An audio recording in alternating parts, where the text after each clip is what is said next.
We've all heard that age-old question. Which is most important? Is it IQ or is it EQ? My experience is that it's neither. So stick with me in this episode because I'm going to help you to answer that question so that you know exactly what to do and what to focus on so that you can develop your social and emotional intelligence.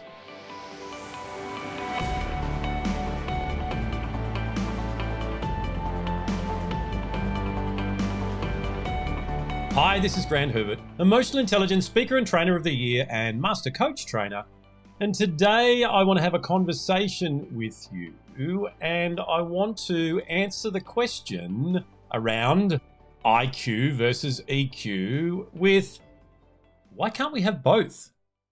Wherever I go in social media or around the world where people are having a conversation around emotional intelligence, I hear those questions all the time that really are stopping the value that can come out of the conversation. And those questions are things like, which is most important? Which comes first? And these are what I believe to be the biggest roadblocks for you to be able to become more emotionally intelligent. Now, I'm going to talk about emotional intelligence today because that's what I do. However, what I'm going to teach you today, you can use in any subject area at all. We've had conversations before where I've helped you to understand that roadblocks come from beliefs. Roadblock comes from particular learnings that you've had over the years and the meanings that you've put on those things. And therefore, that's the framework that you have to go forward with.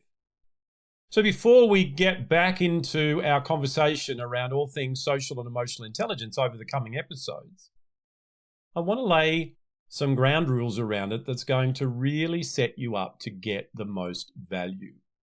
So there are 3 key principles that I teach that will help you to become more emotionally intelligent, to take on this area of learning and enable you to get value that you can then implement. Social and emotional intelligence is the ability to be aware of your own emotions and the emotions of others in the moment, and then to use that information to manage your responses and therefore have better relationships. However, when we focus on the wrong things, we miss out on the true value. So let's have a look at these 3 key principles in any sort of learning that we can employ to get the most out of it. Number 1 is it's not a dichotomy. Not everything is black and white, sad or happy. Nothing that we look at as a dichotomy will give us the full value. So if we take the question, which one's most important, IQ or EQ? We have to make a choice. And therefore, we decide which one we're going to put our focus on. Now, by the way, I'm wearing this shirt today because it's got some formulas all over it and it makes me look smarter than I actually am. And a lot of times, focusing on those things alone will make us miss out on the other elements that put it all together. So a dichotomy says that it's got to be either this or that, and there's no middle ground. In answering that question, which one is more important, IQ or EQ? By the way, EQ is your emotional intelligence quotient. I would say, well, why can't we have both? And the reason I say that is that they are equally important. It's not a competition. Further than that, we go beyond IQ and EQ. We are an emotional intelligent being, emotional being. However, there are many intelligences that we operate. Some of the great works of people like Howard Gardner show that we have multiple intelligences. The thing I want us to understand is we actually need to use our IQ, our cognitive intelligence, to reason and therefore employ the strategies of emotional intelligence. If we just had emotional intelligence alone, we wouldn't be able to do anything with it. So it's not a question of either or, it's how do we use them together? How do we take what our emotions are telling us and filter them through a healthy process of navigating the emotion so that we can have the feelings that will empower us? And how can we use the logical processes of our brain to make great decisions?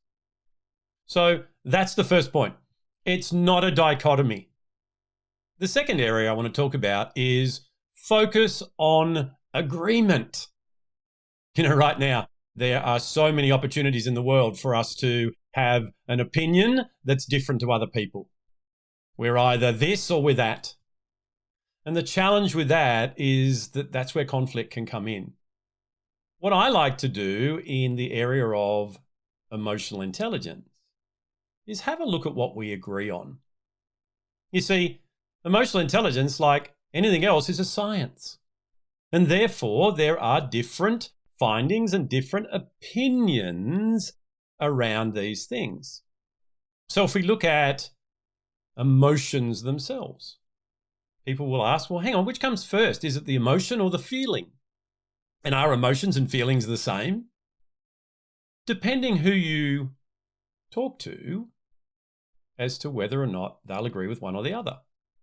But what the scientists agree on is that an emotion is physiological, and therefore the feeling that comes out of that is dealt in the psychological.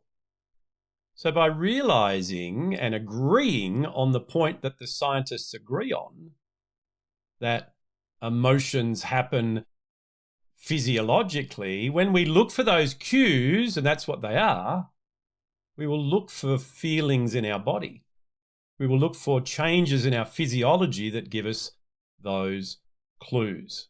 So whether we're trying to decide which is more important or which comes first, what we want to do is look at what we agree on.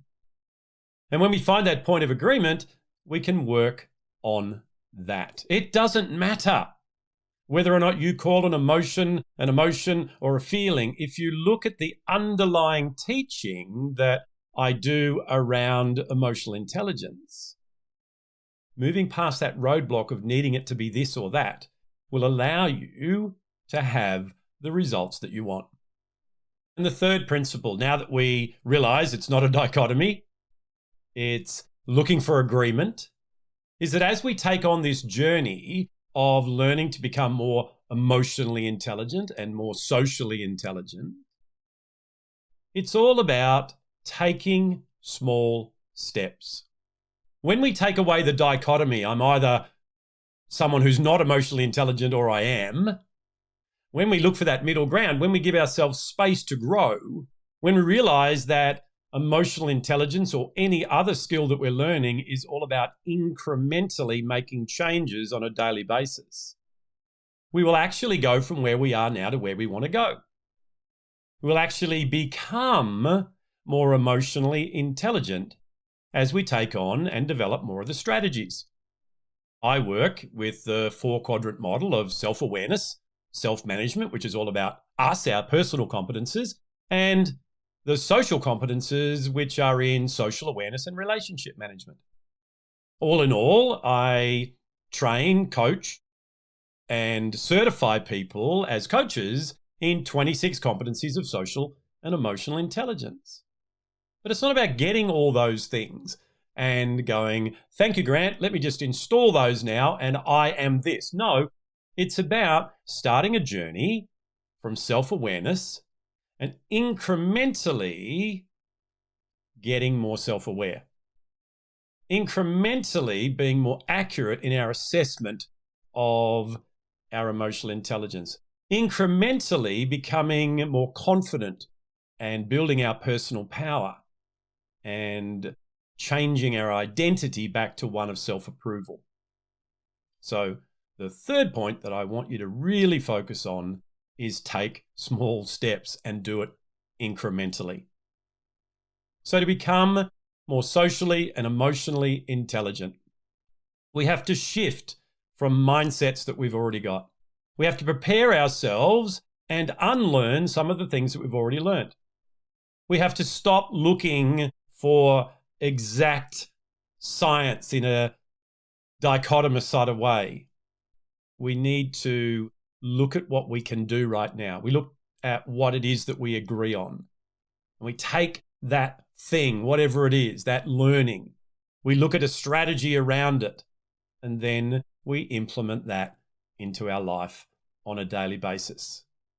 The neuroscience of emotions is the same as the neuroscience of everything else that we do in behavior change.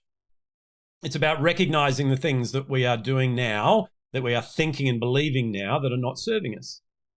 It's about rejecting those and replacing them with healthier strategies, the strategies of emotional intelligence. And then to incrementally grow by repeating those strategies over and over again, just like we did the old ones that were creating the challenges for us. Over a period of time, we will build new neural pathways and rewire the brain, and we've talked about that before.